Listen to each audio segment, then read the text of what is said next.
Alors aujourd'hui, je reçois Eduardo. Eduardo, son second prénom, c'est Osé, j'ai envie de dire. Il a, il est espagnol. Il était venu pour 2 mois, il est resté 20 ans. Il a travaillé dans l'aérospatiale, je crois, toute sa vie. Et il a tout plaqué pour partir au Canada avec sa famille. Les gens, ils ont pas compris. Donc il va nous expliquer pourquoi il a pris cette décision-là. Et puis après, ben, encore une fois, il a encore osé. Il a lancé sa boîte. Il est entrepreneur et je crois qu'il connaît pas mal de succès. Mais il va nous expliquer tout ça. Donc, ben, bienvenue Eduardo. Merci Sylvain, ça fait plaisir d'être là avec toi. Ben, je suis hyper ravi de te rencontrer. Pareil, Je t'ai découvert sur LinkedIn via tout à fait. un ami qu'on a en commun qui Ouais. m'a dit tu devrais regarder ce que Eduardo y fait, ça devrait vachement t'intéresser, ça pourrait être un super invité pour le podcast. Mais toi voilà. Oui, parce que j'avais commencé des postes de réflexion sur l'entrepreneuriat, et ben, du coup, c'est là où tout est parti de là, quoi. Donc merci Cool. d'avoir pris du temps pour venir. Bah, pour commencer, est-ce que tu peux te présenter en quelques mots, qui es-tu, d'où tu viens Ben, je m'appelle Eduardo Tapias, je suis à Toulouse depuis 21 ans déjà. Je suis arrivé en 2004, même si j'avais fait Erasmus déjà en 2001, donc je connaissais un peu la ville. Et c'est classique, je suis ingénieur aéronautique par l'École Polytechnique de Madrid. Et puis en finalisant mes études, bah, j'ai eu l'occasion de faire Erasmus. À l'époque, il n'y avait pas autant de monde qui faisait Erasmus. Aujourd'hui, c'est très connu. Mais à l'époque, il fallait oser déjà partir d'Espagne. C'était très compliqué pour moi parce que j'avais trop peur de partir en France. D'ailleurs, si tu veux, je t'ai raconté quand on est arrivé en France après, je voulais repartir direct.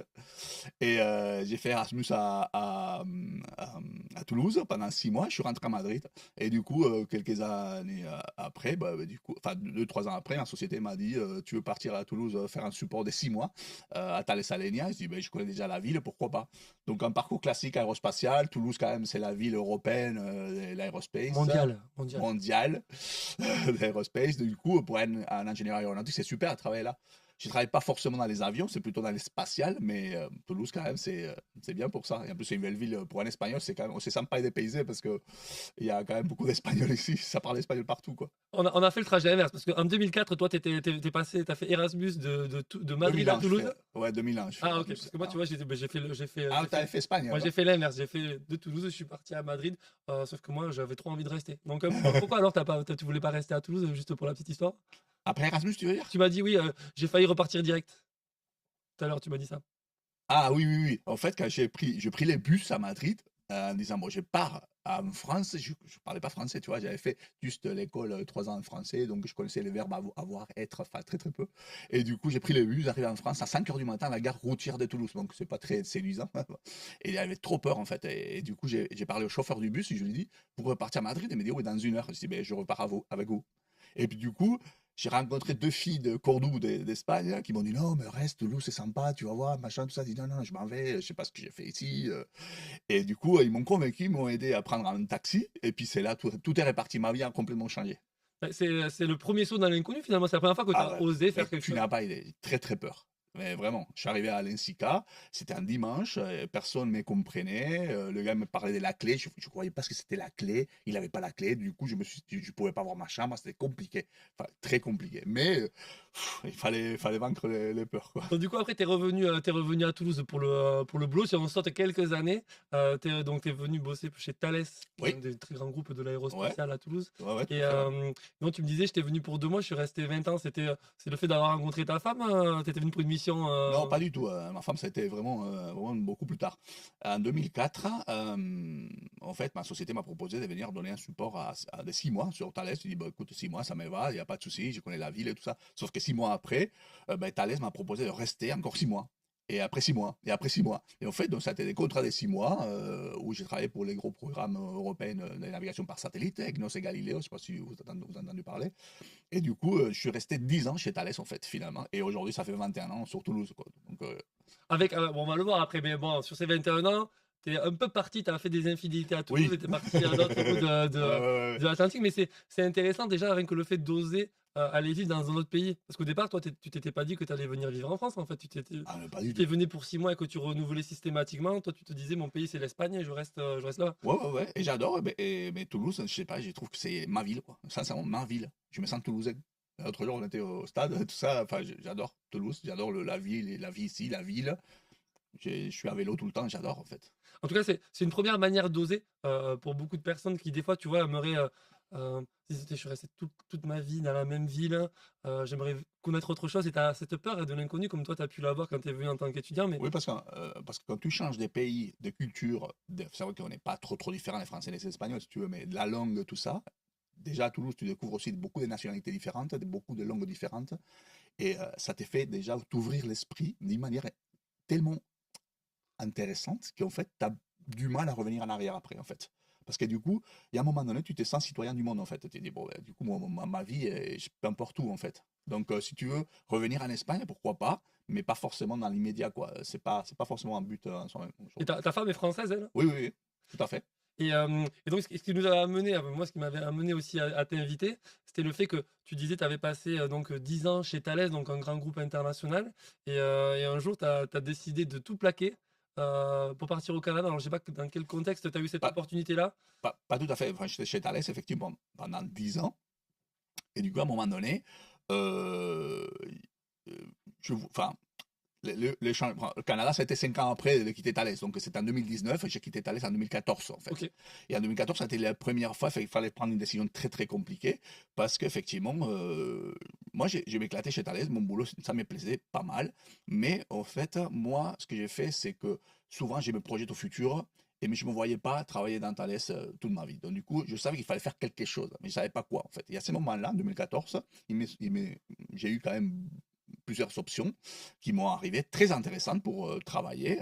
Parce qu'en fait, enfin, j'ai pas dit, quand j'étais chez Thales, j'étais expatrié. Expatrié, ça veut dire que j'avais des très bonnes conditions économiques. Vraiment très bonnes conditions économiques.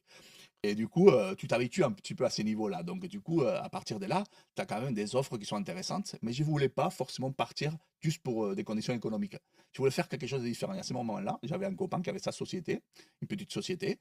Et du coup, on parlait ensemble de peut-être de s'associer, de faire le truc ensemble. Mais j'avais trop peur, en fait. Je dis, mais oui, mais bon, j'ai quand même la possibilité de partir chez Thales ou enfin, avoir un poste de responsabilité ou partir dans une petite société qui quand même s'est risquée, qui n'avait pas non plus beaucoup de contrôle de contrat à ce moment-là. Et finalement, qu'est-ce qui s'est passé? Je me suis cassé les genoux. Je suis allé faire du ski à Saint-Lary. Première pente, je me suis cassé les genoux. Et c'est là où j'ai compris direct pourquoi je me suis cassé les genoux. Je me suis dit, c'est un signe de la vie, il faudrait vraiment que je réfléchisse à quoi faire en fait. Et c'est à ce moment-là où j'étais 7 mois, enfin 7 mois, non, 7 semaines en arrêt. Et c'est la première fois de ma vie, je me suis trouvé à la maison avec un genou cassé, en rééducation, à Medipol en plus, donc j'étais très bien traité. Mais j'avais pas la famille, j'avais pas les vacances, j'avais pas le travail, j'avais rien à faire. Et c'est là où tout a changé. Parce que je me suis mis dans des livres de développement personnel et de leadership et tout ça. Et c'est là où je commençais à prendre des décisions et dire, bon, c'est mon moment en fait. Soit maintenant, j'avais 35 ans à ce moment-là, et soit c'est là, soit c'est sera jamais. Tu étais déjà parent à ce moment-là? Non, Non, non, non, non, non, non. Enfin, OK. j'étais beau-parent, j'étais beau-père. OK, J'étais d'accord. beau-père. Bah, c'est quand même déjà une J'étais beau-père. responsabilité. Ouais, ouais, ouais. Donc t'as fait donc c'est le moment où tu fais ton introspection en te disant: «Ouais, je suis dans un grand groupe, j'ai cette sécurité-là, ce confort-là. Est-ce que je me lance dans l'entrepreneuriat avec un ami sur un truc un peu risqué?» Très et cher. ouais, du coup, c'était quoi tes émotions? Comment tu as Et, réfléchi à et tout c'est ça? compliqué parce qu'à ce moment-là, effectivement, j'ai parlé à ma famille, tout ça, et mon père, il n'a pas compris. Mais sincèrement, enfin, j'ai eu des discussions très très fortes avec mon père parce qu'il me disait, mais comment tu fais ça? Fais pas ci. Enfin, je disais, bon, il y a un moment donné, je lui ai dit, écoute, je comprends que ce que tu dis, je suis pas là pour te convaincre parce que tu vas jamais comprendre pourquoi j'ai pris cette décision. Mais je te demande de respecter. Et je comprenais très bien pourquoi lui, il aurait jamais fait ça, parce qu'il a eu une vie plutôt, il a jamais changé de boulot, de pays, de femme, de machin. Enfin, c'est une vie plutôt comme à l'ancienne. Mais nous, moi, j'avais changé de pays, tout ça. Donc, c'était, moi, je pouvais pas euh, enfin, je pouvais comprendre qu'il ne pouvait pas me comprendre, en fait. Mais finalement, il m'a respecté. Bon, il m'a quand même. Tu m'as dit que ça avait pas été facile, Alors, qu'il comprenait pas du tout que toi tu lâches tout, que tu lâches ah, un poste pas du comme tout. ça. Alors, pas du tout, il comprenait pas du tout. Et finalement, il était très content parce que ça s'est très bien passé quelques années après. On a eu quand même du succès parce que je suis finalement parti avec mon associé. Je me suis associé, j'ai mis beaucoup d'argent dans la société pour justement la relancer. Et puis, de suite, on a commencé à gagner des contrats petit à petit, petit à petit. Jusqu'à un moment donné, on a gagné un gros contrat avec Airbus et l'Agence spatiale européenne qui nous a quand même fait grossir jusqu'à 12, 13, 14 ingénieurs en fait, hein. Donc on a fait quand même des belles choses ensemble en fait, hein. Et ta femme, quand tu veux switcher, pareil, quand tu veux passer de salarié avec un bon poste, tout ça, à indépendant, elle te dit quoi? Elle t'accompagne ou Ouf! elle avait peur aussi, elle?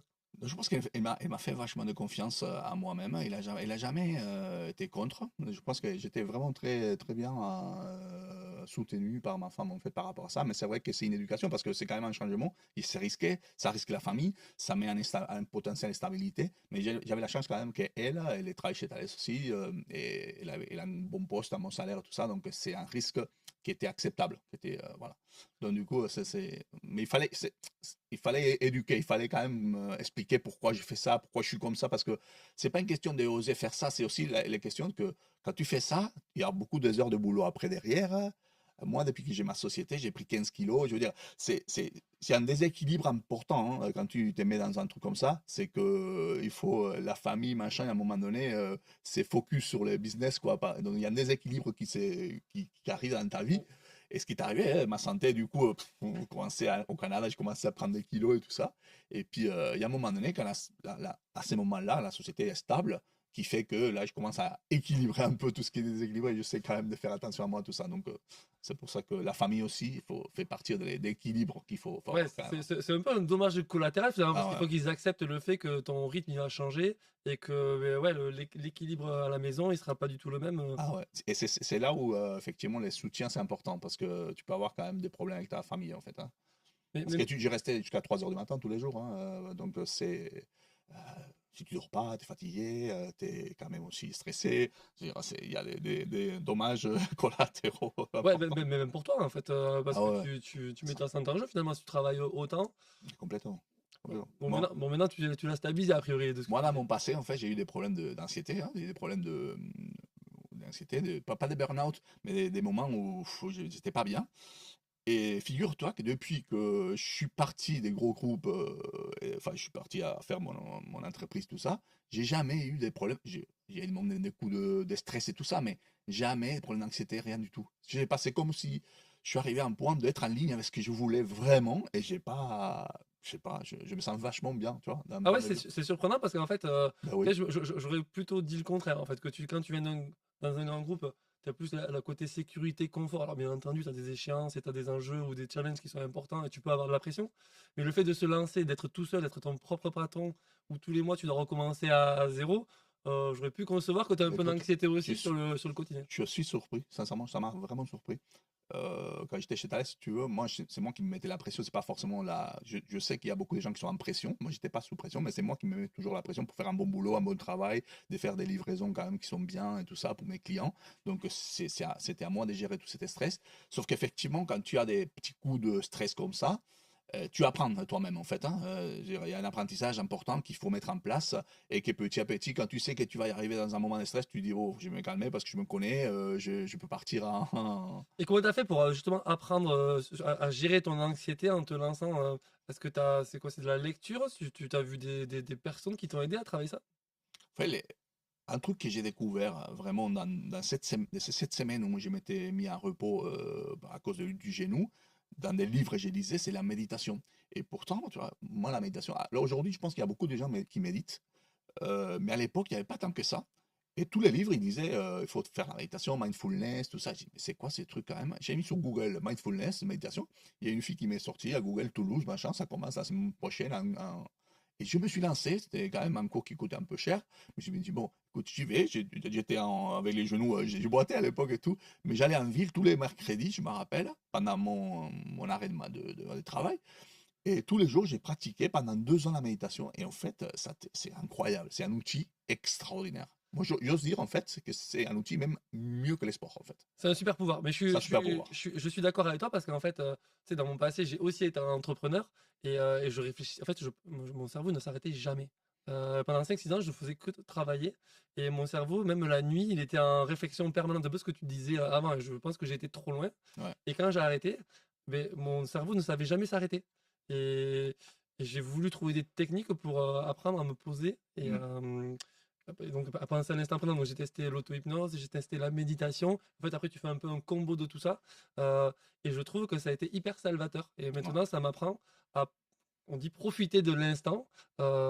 Bah, je vais le faire, je vais aller marcher dans la nature pendant une demi-heure, 40 Ça, minutes. c'est la, mé- Je c'est prends la pas mon méditation. téléphone. Ouais, C'est c'est la ça, méditation. Hein. exactement. C'est C'est l'état être, d'esprit, en tout cas. oui, être présent dans tout ce que tu fais. En fait, c'est ça la méditation. De ne pas te laisser emporter par des pensées qui vont tourner en boucle en fait, dans ton cerveau.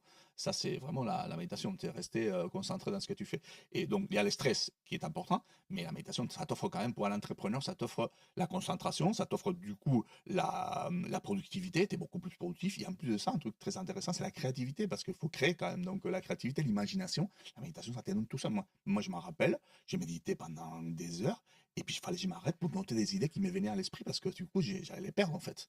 Et du coup, c'était cette idée qu'après tu implémentes et qui marche, en fait. C'est super intéressant. Moi, je dis la méditation, c'est un super pouvoir, et j'aime bien l'allier à un autre super pouvoir qui est la marche. Quand tu fais l'un avec l'autre, en fait, bah, tu vois, des fois, je suis même au travail, là, actuellement, en tant que salarié. Des fois, j'ai trop de trucs en tête, je n'arrive pas à avancer. Je me dis, vas-y, tu sais quoi, tu prends une demi-heure, je pars marcher avec. Bon, j'ai un chien, mais du coup, je vais promener le chien. Et je me dis que ma plus grande source d'inspiration, c'est mon chien. Parce qu'en Oui, fait, quand je suis avec, je balade le chien, je la lâche, je le suis, mais je prends pas mon téléphone. c'est Et je la, pense à rien, et je ouais. reviens chez moi, laisse tomber. J'ai Souvent, pareil, ça s'appelle deux, trois la idées. marche consciente. J'en ai fait ça aussi. Même pieds nus, tout ça, sentir, machin, la marche consciente, c'est vachement important. C'est pour ça qu'ils disent, en fait, que quand tu as des enfants, par exemple, et t'as plus de stress, dans le sens, tu es en méditation constante, dans le sens, enfin, c'est un autre stress, tu vois, plutôt d'enfant, mais comme tu es concentré dans ton enfant, tout ça, t'as pas le temps d'aller dans des pensées, c'est ce que tu fais avec ton chien, enfin, Ouais. du coup, tu es concentré dans ces moments-là, donc du coup, t'as pas l'esprit à penser à autre chose, quoi. En tout cas, super pouvoir. Écoute, voilà, si vous pouvez, faites-le, ça coûte, c'est gratuit. Après, On peut le faire tous les jours. c'est pas simple dans le sens, c'est comme les sports. Quand tu n'as jamais fait du sport, si tu commences à faire du sport, c'est très très dur. Tu as des courbatures partout, tout ça, et donc du coup tu arrêtes. La méditation, c'est pareil, tu commences à te concentrer. Dans une minute, tu dis putain, j'arrive pas. Et du coup, finalement, avec la force à s'entraîner, on peut méditer 6 heures, 7 heures, 12 heures, c'est incroyable. Mais c'est quand même un entraînement, quand même. Bah, c'est de la discipline, hein, C'est la clairement. discipline.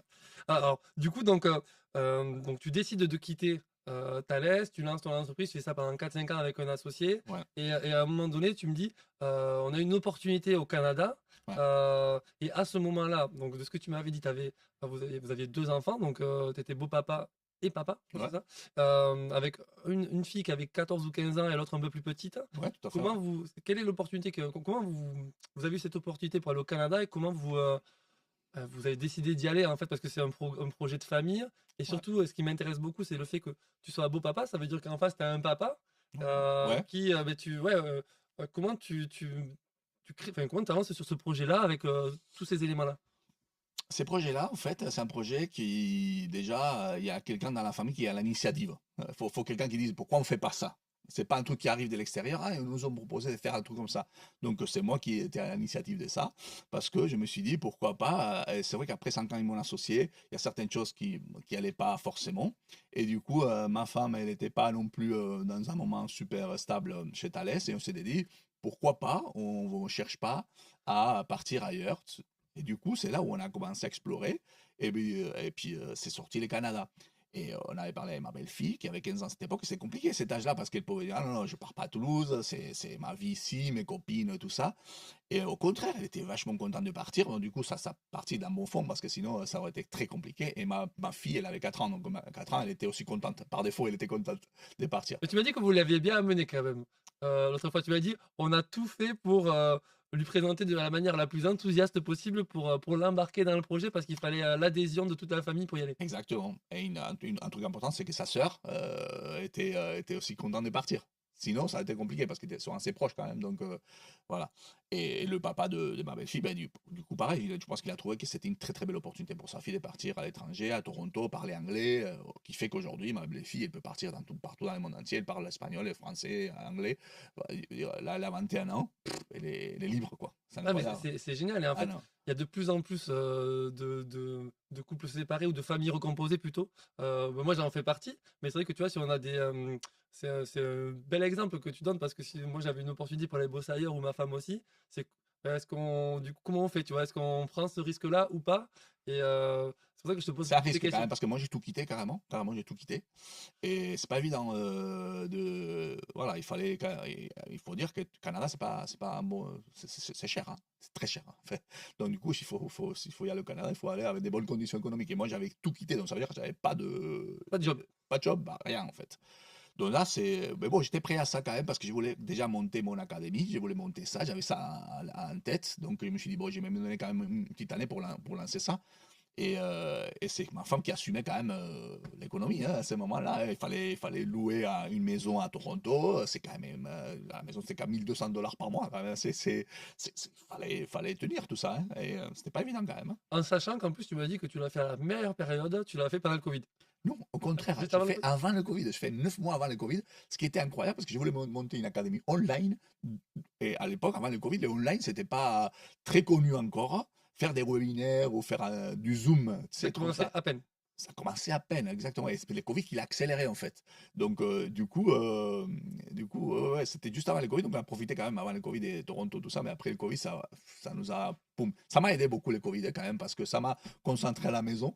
J'étais dans les basements, dans le sous-sol de la maison, comme un peu Steve Jobs, tu vois, qui travaillait toute la journée là.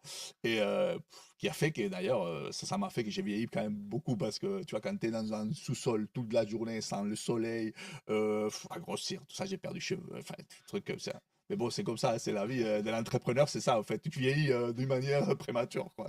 Mais tu m'as dit que même en fait, que tu aimais bien aller bosser là-bas dans des Starbucks Ah ouais, après. ah putain, j'adorais ça. Moi, c'était. Au fait, ici en France, ça se faisait pas trop. Là, maintenant, ça s'est fait. Tu vas à Toulouse, dans des endroits, des Starbucks, les gens, ils bossent, en fait. Mais là-bas, c'était incroyable. Moi, j'allais Starbucks, tout le café. J'ai prenais mon vélo. Personne faisait ça à Toronto parce que c'est risqué. Il y a beaucoup de circulation. Et j'allais des Starbucks ou des cafés. Je m'installais toute la journée à bosser, là. J'adorais cette ambiance. Je prenais un café, un petit sandwich.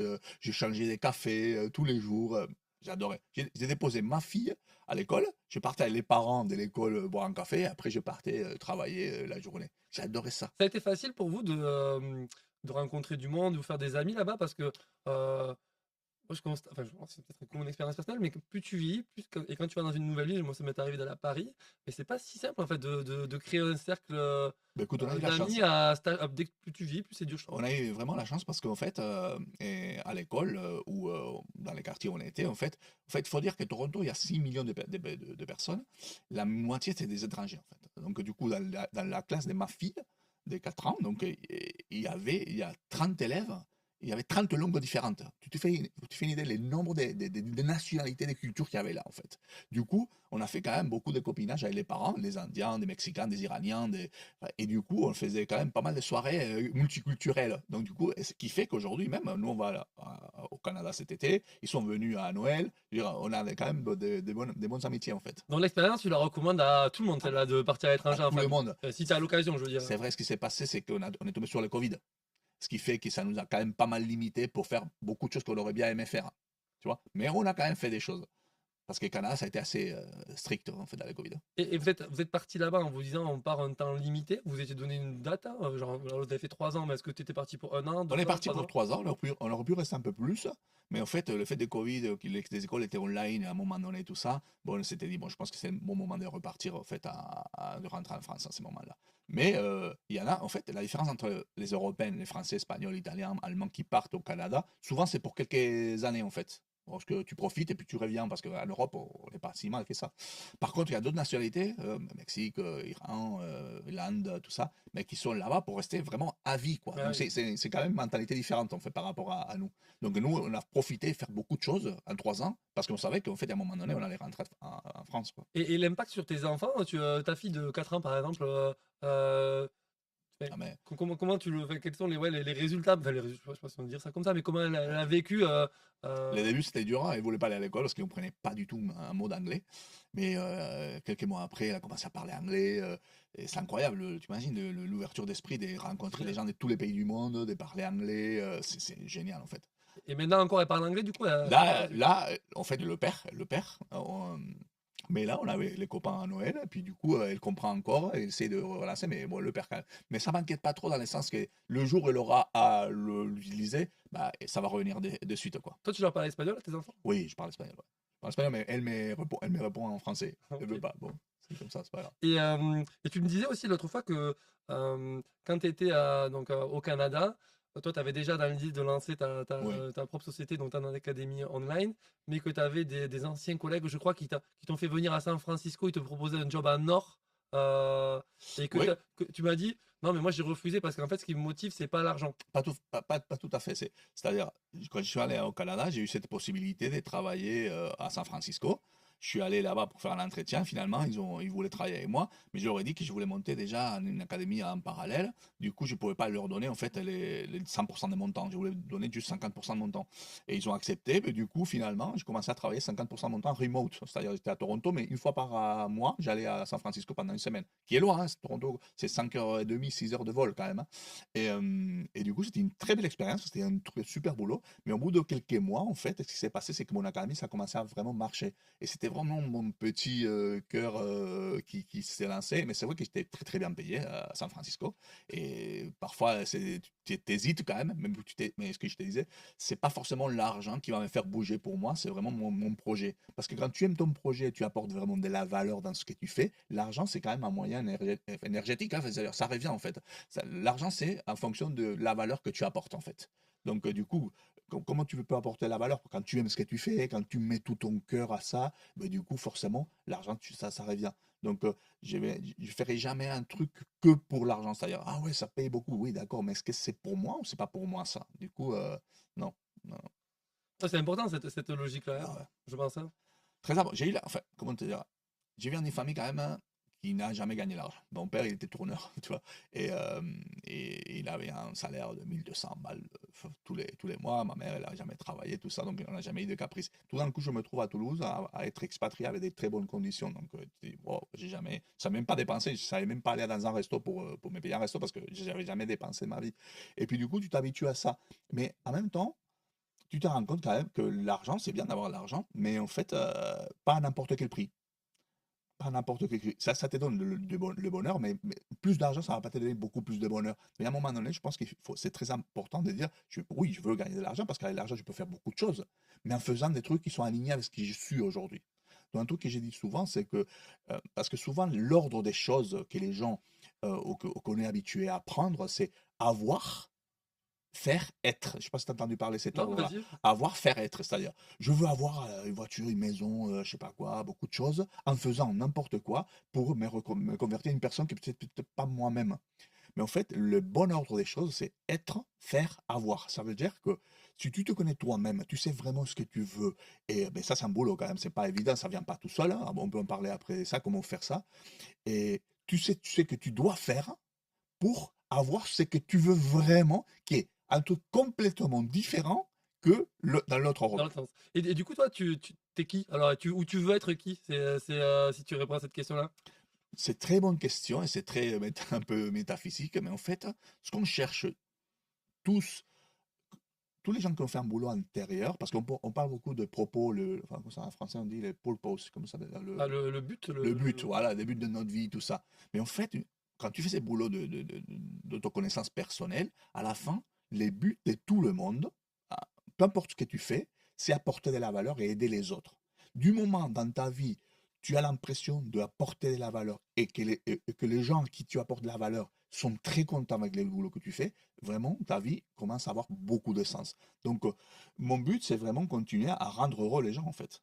et d'ailleurs, j'avais noté cette phrase que tu avais mis. Donc, en fait, sur LinkedIn, dans un de tes posts, tu avais mis c'est le moment pour moi de rendre aux gens et de Ouais, partager, j'imagine, toute l'introspection que tu as, tout le parcours exactement. intérieur, toute cette réflexion-là, Exactement. pour les. En fait, ce qui se passe, c'est que là, aujourd'hui, il y a beaucoup de coachs, de coaching et tout ça. Et moi, comme j'ai fait ces schémas-là antérieurs, en fait, à moi, pour me connaître moi-même avec la méditation, avec beaucoup de réflexions, beaucoup d'outils qui existent aujourd'hui pour faire ça, il y a un moment donné, tu as tellement changé des croyances. Parce que c'est quoi ces schémas d'autoconnaissance? C'est un schéma de changement des croyances, en fait. Tu as des paradigmes, des croyances qui ont été ancrés depuis que tu es né, par la famille, enfin, La l'entourage. psychogénéalogie, on appelle Voilà. ça l'héritage invisible en Ça, c'est une général. partie. Ouais, il y a plein de choses. Et à un moment donné, si tu veux arriver à un moment, à un point, tu te rends compte qu'il y a des croyances qui te limitent, qui te freinent, qui ne marchent pas, qui te tirent vers le bas, tout ça. Donc, cette remise en question des croyances et dire non, non, mais il faut que je change ça, c'est quand même des plafonds, ce que j'appelle des plafonds de verre, enfin, qu'il faut casser à chaque fois pour pouvoir aller là où tu veux. Souvent, les gens, quand j'ai dit, ben, t'as peur à quelque chose, les gens me disent non, j'ai pas peur à rien. Et si c'est pour qu'ils me disent ça, c'est parce que comme t'as pas forcément un but où aller, forcément, tu as pas peur. Mais le problème, c'est quand tu veux vraiment arriver à un endroit et Et s'il y a toutes les peurs qui arrivent, en fait. Et du coup, si tu n'arrives pas à les vaincre, ces peurs-là, tu n'arriveras jamais. Donc, et tous ces schémas introspection des connaissances intérieures, c'est un schéma de rupture des peurs, des insécurités personnelles, des incapacités personnelles, parce qu'il y a tout qui arrive, hein. Il y a les monstres qui arrivent partout, hein. C'est vraiment un schéma. Donc, du coup, quand tu fais ces schémas-là, tu as envie de le partager avec les autres. Parce que tu vois, tu dis que tout le monde devrait le faire, parce que pourquoi pas le faire?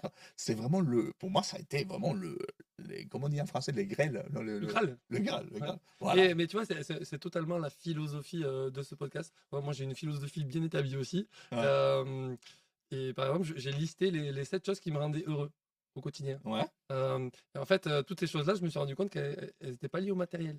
Et par exemple, tu vois, je vais te donner Complètement. des exemples, c'est tout con, hein, mais j'ai besoin de bien dormir, j'ai besoin de faire du sport, moi j'adore lire.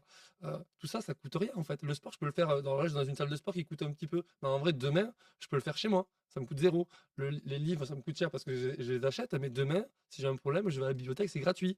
Bien dormir, bon, ça coûte rien à part un matelas. Moi, je veux bien manger. Tu vois, Et tu aimes aussi partager des bonnes conversations exactement. profondes Je de veux, la vie. exactement. Je veux rencontrer des personnes régulièrement, tu vois, comme toi, que je ne connais pas, on va pouvoir discuter, ou même avec mes proches, les voir assez régulièrement et passer des bons moments, tu vois. Mais quand tu fais le listing de tout ça, en fait, c'est pas des choses qui coûtent de l'argent. Donc, mon rapport à l'argent, il a vraiment beaucoup évolué. Et en fait, non, je me suis rendu compte que j'avais pas besoin de gagner des cents et demi. Donc, j'ai pas besoin d'avoir toujours plus. Parce que j'ai pas envie de m'acheter une. Après, attention, ça dépend du but. L'argent, moi, sincèrement, je te dis la vérité, c'est vachement important si tu le vois pas comme un but de la vie, mais tu le vois comme un moyen de faire des choses. Mais de faire des choses, pas forcément d'avoir des matériels et tout ça, mais c'est grâce à que tu as l'argent que tu peux aider beaucoup de gens quand même, hein. Parce qu'aujourd'hui, tu sais, imaginons que tu as un pote qui est en difficulté, d'accord? Et tu veux l'aider, mais si tu n'as pas l'argent, le seul moyen de l'aider, c'est ton temps. Tu vas dire, moi, je vais te donner mon temps de vie, et puis, mais mon temps est limité. J'ai la famille, je peux donner peut-être 2 heures par semaine, je ne peux pas t'aider à faire plus. Par contre, tu as l'argent, dis, écoute, je peux monter ça, je peux t'acheter ça, je peux t'aider, je peux même te prêter l'argent. Comme j'ai fait dans mon passé, j'ai prêté pas mal d'argent à des copains. Mais pourquoi? Parce que j'ai les. Oui, mais pour moi, c'est un moyen, si tu veux, c'est pas une C'est un fin en moyen, soi. mais encore, enfin, des moyens d'avoir, tu vois, l'ordre du sens, d'avoir, pas forcément du matériel. C'est plutôt des expériences, plutôt d'aide aux autres. Moi, je parle beaucoup de ce qu'on appelle l'argent heureux. Et les Anglais parlent happy money. Le happy money, c'est c'est l'argent que tu reçois des gens qui sont heureux avec ce que tu fais. Moi, je le dis souvent, en fait, si dans mes cours, dans mes formations, dans tout ce que j'apporte de la valeur, il y a quelqu'un qui me dit à un moment donné, sincèrement, je suis déçu, je suis pas content de ce que tu m'as donné, je m'attendais pas à ça, un truc négatif, je rendrai l'argent. Ça m'intéresse pas cet argent. Je veux un argent des gens qui disent, sincèrement, tu m'as changé la vie, ça m'a beaucoup plu, merci beaucoup. C'est ça qui m'intéresse. Parce que tu vois, c'est équilibré, en fait. Et j'adore ça. Donc l'argent, oui, mais pas forcément pour faire plein de choses, parce que moi aussi, j'ai une vie quand même, j'ai pas des caprices extraordinaires, des Ferrari, un truc comme ça. Mais au moins, avec cet argent, je peux partir au Canada cet été, je peux faire quand même des expériences avec la famille, ou aider les copains, etc. Moi, je le vois plus comme du temps d'indépendance et de la liberté. En fait, Mm. c'est plus ça, tu vois, que Oui. je vois en me disant, mais Liberté, tranquillité, et exactement.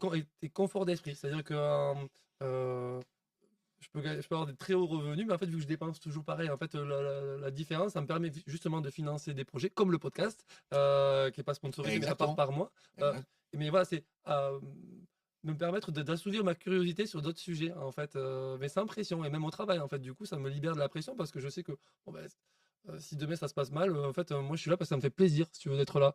Donc, si vous me mettez la pression ou que vous. Non, mais moi je suis pas là pour ça, en fait. Donc, j'irai faire autre chose ailleurs, je peux être beaucoup moins bien payé, ça me dérange pas. Ouais, ouais, Hein. ouais, tout à fait, tout à fait, tout à fait. Je dis souvent qu'il faut savoir, quand tu prends des décisions de changement drastiques, il faut savoir perdre un peu pour gagner après. C'est pas toujours gagner, gagner, gagner, gagner. Il faut savoir dire, bon, écoute, je passe ici, je vais gagner moins, mais au moins je sais que je suis dans les bons schémas pour le futur. Quand, quand tu quittes la société, tu vas te lancer toi-même, tu vas perdre, hein, mais forcément c'est pour gagner plus tard, quoi. Et, euh, et d'ailleurs, bah, alors, un peu en lien, pareil, moi j'avais lu une phrase que tu as dit qui m'avait beaucoup plu, c'était je vois beaucoup de frustration euh, qui pousse beaucoup de gens à prendre des décisions qui sont liées à la peur parce qu'ils ont peur de tout perdre. Voilà, est-ce qu'il peut te mener du coup au burn-out, à des problèmes de santé mentale? De plus en Donc plus. c'est quand même très en lien, hein, tout ça. Hein. De plus en plus, ouais, Toi, complètement. t'as peur de tout perdre? Je te promets, je ne, je n'ai pas peur de tout perdre. Enfin, parfois, ça c'est un peu. J'ai pas, enfin, je voulais dire que parfois je me dis, si je perdais tout, j'aimerais quand même pour dire, bon, comment je ferais pour rebondir tout ça? En fait, je crois que j'ai créé la capacité aujourd'hui de tout refaire des zéros s'il faudrait.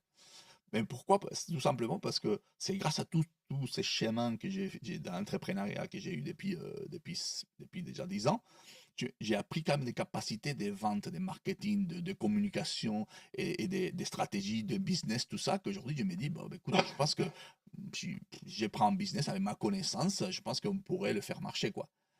Donc, Et d'ailleurs, tu vois, dans le podcast s'appelle Et si tu osais? Parce que dans mon esprit, c'était ose une première fois et si tu l'as fait une première fois, après ça va découler. Tu vois, le plus dur, c'est ce premier saut, et complète- ensuite, beh, tu complètement. oseras plus facilement Les parce que tu te rends plus compte tu que sors de ta zone de confort, les plus tu aimes ça, les plus tu apprends, le plus tu élargis ton machin.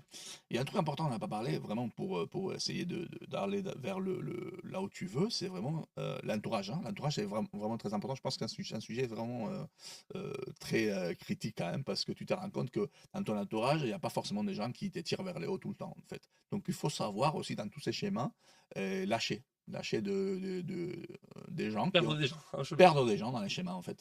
Dans un moment donné, c'est des gens qui t'ont aidé, qui étaient alignés avec ce que tu étais. Mais à un moment donné, quand tu changes d'esprit et tu veux aller vers d'autres horizons, ben, il y a des gens qui ne te servent plus, en fait. Et du coup, il faut savoir aussi perdre pour savoir aussi ouvrir ton esprit avec à de nouvelles personnes qui vont t'apporter beaucoup plus au moment où tu es. Tu vois, par exemple, te rencontrer à toi, c'est quand même une rencontre grâce à que j'ai fait ces réflexions en Ouais. LinkedIn. Sinon, jamais on serait. C'est ça, c'est être ouvert en fait à des nouvelles personnes qui arrivent dans ta vie et qui t'apportent beaucoup plus que ce que tu penses, quoi.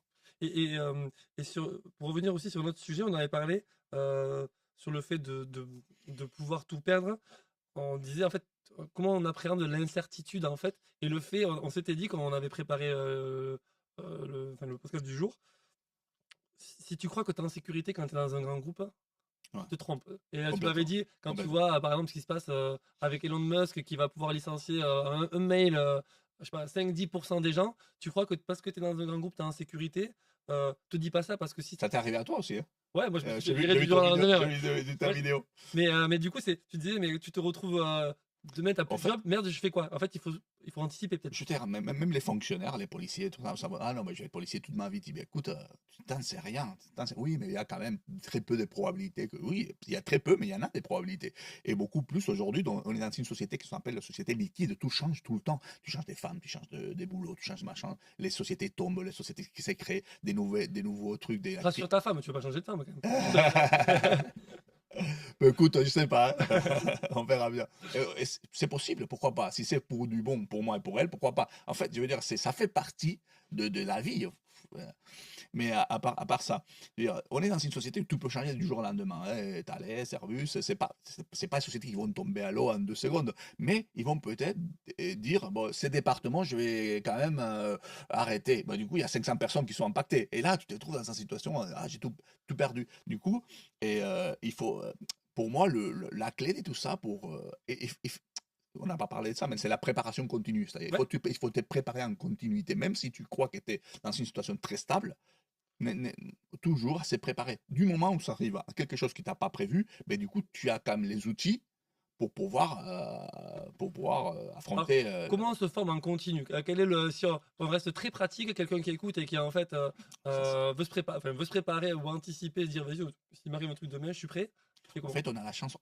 Il y a 20 ans, on n'avait pas l'accès à l'information. Il n'y avait pas Internet, il y en avait pas. C'est très difficile de trouver de l'information intéressante.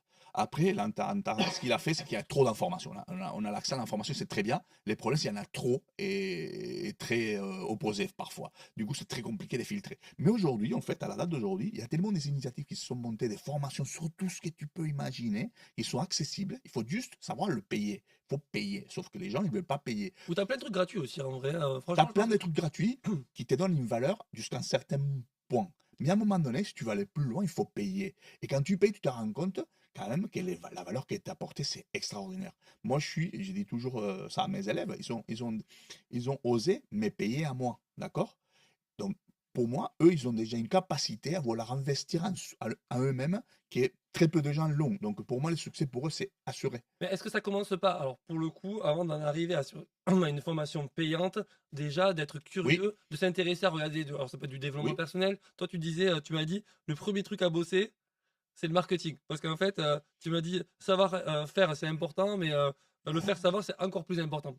En fait, quand tu veux te lancer et créer quelque chose, et tu te sens expert dans quelque chose, c'est-à-dire les savoir-faire, tu l'as, ça ne suffit pas. Ça ne suffit pas, et c'est là où tu vois que les gens qui se lancent à faire des choses et qui tombent quelques années après, c'est parce qu'en fait, ils connaissent bien les métiers, mais en fait, ils n'ont pas développé ce qu'on appelle le faire savoir. D'accord, le savoir-faire, tu l'as, mais maintenant, comment tu fais savoir aux autres que tu as ces savoir-faire? Et c'est là, en fait, il faut avoir des capacités de marketing, de vente, des négociations, des... Et comment tu as travaillé ça, toi? Parce que toi, à la base, tu es quand même ingénieur. Ouais, On pas est mal. d'accord que ingénieur et commercial ou le faire savoir, c'est bon, c'est un peu à l'opposé, hein. Ah ouais, en fait, bah, je le vois souvent dans les sociétés, hein, parce que j'ai fait quand même des conseils aussi dans le marketing, dans les sociétés d'ingénierie. Je vois souvent dans les sociétés que le département de marketing et le département d'ingénierie sont complètement... c'est-à-dire le marketing, ils ne savent pas ce qu'ils font les ingénieurs ils ne savent pas ce qu'ils vendent. En fait, donc, du coup, si ça, ça va pas ensemble, ça marche pas, en fait. Et Dans comment les tu as sociétés. travaillé ça, toi? Et comment j'ai travaillé ça? Bah, en me formant. Moi, je pense que ça fait déjà depuis 2010, fin 2018, ça fait déjà 7 ans j'ai dû investir en moi-même plus de 130-140 000 euros Ouais, en wow, formation, ok. avec des mentors, avec des business, de tout ce qui est business et tout ça. Je suis contre l'MBA et tout ça, hein, pas de MBA, des trucs comme ça, que c'est vraiment un truc pour faire des grosses sociétés. Tu n'as pas besoin de faire un MBA pour monter ta société, mais il faut te former dans beaucoup de sujets clés. Marketing, vente, produits. Après, j'ai la chance, en fait, j'ai travaillé comme dans l'espacial, qu'on a des standards de qualité qui sont importants parce qu'il faut lancer des trucs dans l'espace et du coup, il faut pas se planter. Et du coup, je travaille dans une qualité très importante. Donc, il n'y a pas que le contenu, le savoir-faire, il y a aussi la forme de faire les choses. C'est très important parce que les gens ils disent non, les formes ne sont pas importantes. La forme est importante. Et comment tu présentes les choses. Enfin, ce que tu présentes et comment tu le présentes, c'est important. Donc, il y a la qualité de la chose qui est importante. Et Donc, alors, du coup, est-ce que tu penses que c'est réservé à tout le monde, même de oser se lancer à son compte? Est-ce que tu penses que tout le souvent, monde peut le faire? souvent les gens ils disent que non, que c'est pas pour tout le monde. Et comme j'ai dit tout à l'heure, moi, ce que je pense, c'est, je te promets, je pense que c'est pour tout le monde. Mais le problème, c'est que les gens ne sont pas disposés à passer par le chemin de l'autoconnaissance et de rupture de croyances, qui fait peur, fait mal, et qui te fait rappeler ce que tu n'étais pas si mal que ça dans la stabilité de ta société. Mais si tu arrives à lutter et combattre tous ces peurs et tous ces blocages mentaux qui te retiennent en fait dans la situation où tu es, je te promets que tu ouvres l'esprit à quelque chose de nouveau et apporter de la valeur dans plein de choses. Et donc tu pourrais parfaitement te lancer dans plein de choses. Et je Je crois pense que que la première barrière, en fait, à franchir, c'est d'avoir envie de passer du temps à investir sur soi-même. Tu vois, je pense que c'est le premier investissement, c'est juste du temps, en fait. Parce que peut-être que tout le monde n'aura pas la capacité d'investir 100 000 € sur des formations, peut-être que des gens qui ont des petits revenus, mais je pense que en tout prenant le le monde, temps, quand je ça, dis ça, c'est au bout de 7 ans, hein. ouais, ouais, mais je suis C'est-à-dire, au d'accord. début, au début, je lisais beaucoup de livres. Les livres, ça coûte 20 euros. Tu vois ce que je Mais veux c'est dire? ça, peut-être le bon Bon, déjà, conseil pratique, YouTube, tu vois. YouTube, c'est gratos. Après, il y a les livres. Et après les livres, il y a les séminaires, tu peux aller. J'étais allé à Barcelone, par exemple, à Madrid, à plein de séminaires qui m'ont coûté peut-être pour les week-ends 200 euros, 300 euros. Ben, c'est des formations. Tu commences par des petits. Et à un moment donné, si tu veux aller plus loin, il faut peut-être pas payer 5 000, 10 000, 15 000. J'ai payé même 15 000 trucs pour être entouré, par exemple, des entrepreneurs. Donc, mais ça vient avec les gens, enfin, avec les Alors, temps. cette phrase que tu viens de dire, elle rejoint une autre phrase que tu avais écrite qui m'avait beaucoup plu. C'est, tu disais que les gens, ils surestiment grandement ce qu'ils peuvent faire en une semaine. Et Complètement. par contre, ils sous-estiment largement ce qu'ils peuvent faire sur 10 ans. Et c'est exactement ce que tu viens de dire. Tu vois, j'ai mis 5 000 euros. Ouais, mais attends, c'est sur 7 ou 8 ans. Et j'ai commencé petit. Donc c'est peut-être ça aussi la Moi, j'ai solution. commencé à péter, c'est vrai que quand j'ai commencé en janvier 2019, je suis allé dans un événement à Madrid et le gars, il nous a proposé une formation à 15 000, il fallait partir une semaine au Mexique. J'ai dit, oh putain, 15 000 balles quand même, au Mexique. Comme j'ai dit ça à ma femme, c'est compliqué. Et du coup, là, après, j'appelle ma femme, j'ai dit, écoute, il faut que je te raconte un truc, tout ça. Donc, j'ai commencé un peu gros parce que je voulais le faire, vraiment, vraiment le faire. Donc, il fallait oser à ça. C'est aussi, tu vois, parce que quand tu dis à ta femme, C'est chaud quand même. c'est chaud, j'ai investir ça, il dit, t'es sûr, pourquoi? C'est Même, pas une arnaque. même au-delà de ta femme, à toi-même. Moi, par exemple, je serais en difficulté pour le faire. Tu sais que les gens qu'on a investi à ça, il y en a plein de gens qui étaient en difficulté, hein. Ils l'ont fait quand même, et aujourd'hui, quand même. Donc, même en étant en difficulté, si tu veux vraiment le faire, tu trouves les moyens de le faire. De la même façon que tu as les moyens de t'acheter une voiture, un truc comme ça, mais tu trouves les moyens de que quelqu'un t'est prêt un truc pour faire un truc que tu veux vraiment faire, en fait. C'est ça le truc, c'est vraiment vouloir le faire. Souvent, maintenant, tu vois, que j'y vais dans des événements comme ça, ils me disent les gens, ça vaut la peine d'investir tout ça. J'ai dit, écoute, tu peux pas te dire d'investir ça parce que je te connais pas. Mais si ton projet est vraiment sérieux, c'est-à-dire que tu vas pour de vrai, fais-le. Mais si tu sais juste, on va voir ce que ça donne, ne fais pas parce que c'est l'argent que tu vas perdre en fait. Toi, tes Voilà, plus gros investissements, c'est sur toi-même, en fait. complètement. Complètement. En fait, aujourd'hui, il y a plein de gens qui parlent de crypto, qui parlent de la bourse, qui parlent de l'immobilier, qui parlent d'investir dans tout ça. Oui, ça rapporte. Et il faut savoir faire quand même, il faut ça rapporte. Mais pour moi, ce qui rapporte le plus aujourd'hui, c'est investir sur toi-même. Mais investir sur toi-même, ça veut dire investir dans le long terme. C'est comme tu fais de Bitcoin, par exemple, quand tu sais pas, tu achètes du Bitcoin, mais tu laisses là. Tu dis, bon, ça perd, c'est pas grave, parce que j'attends 20 ans, dans 20 ans, ce qui va se passer. Mais c'est un peu la même chose, c'est-à-dire, j'ai mis du Bitcoin, mais je regarde pas ce qui se passe demain, parce que ça peut plomber, quoi. Mais j'attends 20 ans. Par contre, si tu veux faire du trading, c'est-à-dire que tu veux que ton investissement de ta formation ait un résultat dans 6 mois, c'est peut-être pas ça, ça va pas être le cas, quoi. Donc il faut avoir la confiance, et ça m'amène à un sujet très important, c'est les longs termes. Si tu penses à long terme, où tu veux arriver dans 10 ans, en fait, ce que tu investis en toi-même aujourd'hui, ça donnera le fruit dans 10 ans. Sauf que on veut pas ça, on est dans une société, on veut tout de suite déjà. Donc on veut la voiture maintenant, on veut un voyage maintenant, on veut des trucs de court terme. Mais il n'y a que les gens qui sont disposés à investir dans le long terme, et vraiment, en 10 ans, tu te trouves que tu es complètement différent à qui tu étais, en fait. Moi, j'ai une phrase qui va te plaire, en fait, du coup, que j'aime beaucoup dire, c'est que la motivation, c'est juste une émotion. Et la discipline, c'est une décision. Donc en fait, si tu es discipliné, tu vas le faire sur du long terme et tu as de grandes chances d'avoir des résultats parce que ta motivation ben, va fluctuer forcément en fonction des événements. Toujours, exactement. La motivation, ça fluctue. Et moi, c'est vrai que j'ai eu la chance, bon, après, quand on est ingénieur, bien évidemment, et tu une école, et tu vas faire une école d'ingénieur, la discipline, ça vient quand même depuis que tu es petit. Depuis que tu es jeune, en fait, tu es un enfant, c'est parce que tu étais bon en classe déjà pour arriver à ingénieur. Donc, ça veut dire que cette discipline, je l'ai depuis longtemps, et ça aide beaucoup quand même, effectivement, dans des moments des coups de mood. Elle dit, bon, il faut le faire, il faut y aller, en fait. Tu protèges ta santé mentale parce qu'en fait, quand même, depuis tout à l'heure, depuis le début, tu m'as dit, ouais, je me couche à 3 heures du matin. Non, non, ça c'était à Est-ce que tu l'époque quand fais, j'ai commencé tout ça, hein. est-ce que maintenant tu fais attention à ça? Tu as une discipline de vie Bien évidemment, bien évidemment. Mais non, dormir pour moi, enfin, le repos, je pense que c'est une des clés hyper intéressantes parce qu'on a tendance à dire, on va être super pouvoir, troisième super pouvoir.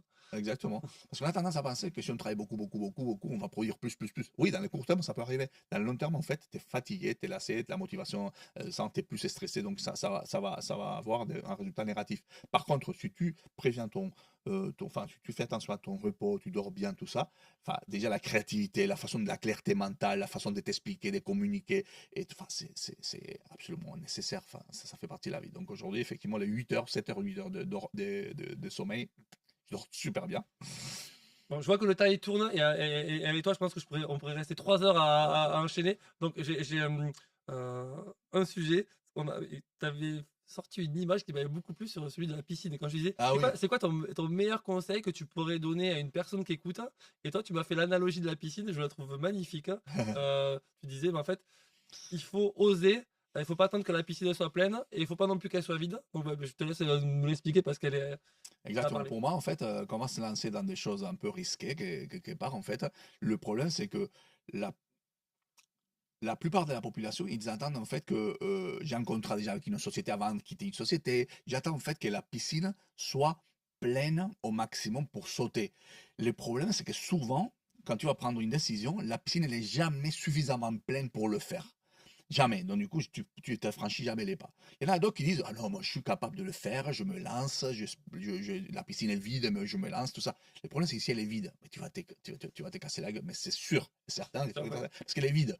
Mais du coup, il faut l'avoir moitié pleine. Moitié pleine, c'est-à-dire ne pas attendre à que ce soit rempli. Ça veut dire que il y a un risque quand même, c'est-à-dire que tu peux te planter, mais ça va faire un peu moins mal, parce que il y a un peu d'eau quand même, mais tu peux réussir quand même aussi. Et comment tu fais pour que ça soit moitié plein? C'est ça la question. Et pour moi, la clé, c'est la préparation, c'est-à-dire avoir un plan B toujours, et là, t'es préparé en permanence. Du coup, si ça, tu te casses la gueule, il y aura toujours quand même un, un plan B, un plan C, qui tu dois toujours avoir en tête si jamais ça t'arrive quelque chose. Et les problèmes de gens pour ne pas oser à faire ce genre de choses, c'est parce on se met toujours, moi c'était mon cas aussi, hein, le cerveau en fait il a tendance à se mettre toujours dans les pires cas. Et si ça m'arrive ça, et si ma famille, et si je me trouve sous un pont, et si, toi, et ça, ça nous enlève en fait l'envie de le faire. Le problème, si tu analyses un peu les risques, tu te dis, ouais, ça peut arriver, mais quelle est la probabilité que ça arrive? Ça va jamais arriver. Ça va jamais arriver ce que tu penses. Donc, du coup, il faut être conscient que le risque est là, mais la probabilité que ça arrive, le pire cas, ça va jamais arriver. Et jamais, si tu as un plan B, tu peux toujours le faire. Et là, tu vois, sur le thème central du podcast, qui est beaucoup sur comment tu te réinventes au niveau professionnel quand t'es pas épanoui et que tu subis un peu ton travail, tous les invités que j'ai eus se sont dit, mais au pire quoi? Au pire, ben, en fait, si je Et tente un voilà, nouveau tout va bien. job, ben, il va se passer quoi? Je retrouverai un autre travail. Et en fait, c'est ce qui s'est systématiquement passé. Et en plus, en France, la piscine, à mon avis, elle est déjà à moitié pleine parce que on a quand même une sécurité avec le chômage. Bon, les droits, ils diminuent en ce moment, mais quand même, tu as 1 an et demi où tu vas avoir des revenus. Tu peux avoir accès au CPF qui fait que on va pouvoir payer ta formation en préparation sur des choses qui te plaisent. Donc, on a quand même pas mal de chance Il y a ici. des outils en France, qui y a des moins en moins d'ailleurs, parce qu'il y a beaucoup d'abus par rapport à ça aussi, hein. Donc du coup, il y en a qui abusent, hein. C'est ça le problème, ça tue un peu le système aussi. Mais moi, je suis de l'avis de dire, je veux pas compter sur tous ces genres de choses. Moi, je veux le faire avec mon argent, c'est moi. Parce que quand tu investis avec ton argent, ton propre argent, tu y vas, à fond. Moi, quand mes élèves, par exemple, payent leur propre formation, j'ai dit, putain, mais c'est des gens quand même qui s'y sont C'est investis investi, ouais. eux-mêmes. Par contre, on me dit, non, mais c'est ma société qui me paye ça, c'est machin. C'est pas la même chose. Le niveau d'engagement n'est pas la même. C'est pour ça que si le CPF te paye ça parce que tu sais, enfin, si ça marche pas, par contre, tu l'as payé toi-même, tu vas apprendre, tu vas essayer vraiment de mettre en place tout ce que tu as appris. Donc, je suis de l'opinion de dire, non, non, je veux payer moi-même. Je comprends tout à fait. Est-ce qu'il nous reste 5 minutes? Est-ce qu'il y a des choses qu'on n'a pas évoquées ou des sujets que tu aurais aimé adresser euh, ou des anecdotes, ou je sais pas, ce que tu veux, ou des petits conseils pratiques pour des personnes qui n'osent pas de manière globale? Moi, sincèrement, je sais pas, peut-être qu'on peut aborder beaucoup de sujets, mais euh, un truc très important, et un conseil que je donne souvent, et que les jeunes, ils le voient pas parce que tu n'as pas forcément eu encore beaucoup de merde dans ta vie pour faire face, pour comprendre ça. Mais quand il y a un certain âge, il y a toujours des choses négatives qui t'arrivent, en fait, hein. Pas forcément, enfin, soit parce que tu as fait des mauvais choix, soit parce que ça arrive comme ça. Il y a ton papa qui Maladie, décède, décès. maladie, un copain enfin, je sais pas, il y a plein de choses qui arrivent, un boulot qui te quitte. Enfin, il y a des moments durs, en fait, de la vie, des frustrations dans les burn-out, tout ça. Enfin, des moments durs. Et pour moi, des moments, c'est de l'or. C'est des moments d'or, en fait. Parce que c'est les seuls moments dans ta vie qui t'aident à rebondir et à grandir, à changer, en fait. Parce que quand tout va bien, quelque part, oui, avec l'âge, en fait, on devient plus sage, on sait prendre des décisions, tout ça, mais c'est très long, c'est trop long, en fait. Donc, le plus tôt tu as une crise, on parle souvent de la crise de la quarantaine, mais cette crise de la quarantaine, quand tu l'as à 20 ans ou à 25 ans, le plus tôt possible, c'est les mieux. Parce que c'est une remise en question directe. Donc, profiter des mauvais moments. Sauf que les problèmes de profiter, c'est facile à dire. Mais quand tu es dans un mauvais moment, tu vois pas tout ça. Tu vois que le noir. Mais même si tu es dans le noir, tu vois pas la lumière au bout du tunnel, juste le fait de savoir que c'est temporaire et qu'après ça, tu vas ressortir beaucoup plus fort, ça t'aide déjà à aller mieux, en fait. Donc, effectivement, tu ne le vois pas, mais tu as au moins la confiance de que ça va changer et que ça va te permettre de prendre des décisions différentes dans ta vie derrière. Tu vois ce que je veux dire? Ah, totalement. Et surtout, ne pas prendre des décisions dans des mauvais moments. C'est-à-dire quand tu es dans un moment de frustration, un truc qui t'est arrivé dans la vie, tu es triste, tu es machin. Là, il ne faut pas prendre des décisions parce que c'est des décisions qui sont complètement conditionnées par les moments. Du coup, il faut juste te dire, bon, écoute, il y a un moment, ça va être temporaire, je vais sortir de là, mais après, ça va me permettre de prendre des décisions dans ma vie. Le problème, c'est qu'il y a plein de gens, tu vois que ça t'arrive quand même des trucs chauds, quoi, des infarctus, des trucs, des burn-out, tout ça. Et ça finit, et puis tu continues ta vie comme c'était avant. Tu dis, putain, mais t'as eu une opportunité vraiment de changer, enfin, de prendre des T'as pas décisions. retenu la Tu leçon. n'as pas retenu la leçon. C'est ça qui est dommage, en fait. Et c'est pour ça, là, qu'on parle d'opportunités, faut faire attention au mot opportunité parce que souvent on dit ah c'est une belle opportunité quand tu parles il y a un truc qui t'arrive, il dit, ah on m'a proposé un travail ici, c'est super. Et tout le monde te dit ah ouais c'est une super opportunité. Comment tu sais si c'est une opportunité en fait? Comment tu peux savoir si c'est une opportunité? Juste parce que les gens te le disent, parce que la société attend de toi que ça soit une opportunité, mais toi tu veux vraiment ça ou pas? Donc la seule façon de capter les opportunités de ta vie, c'est de te connaître toi-même en fait. Parce que c'est à ce moment-là, tu sauras dire non à une belle opportunité qui est pas si belle que ça, peut-être pour toi. Il y a des gens qui vont dire, mais comment t'as pas fait ça? T'as pas...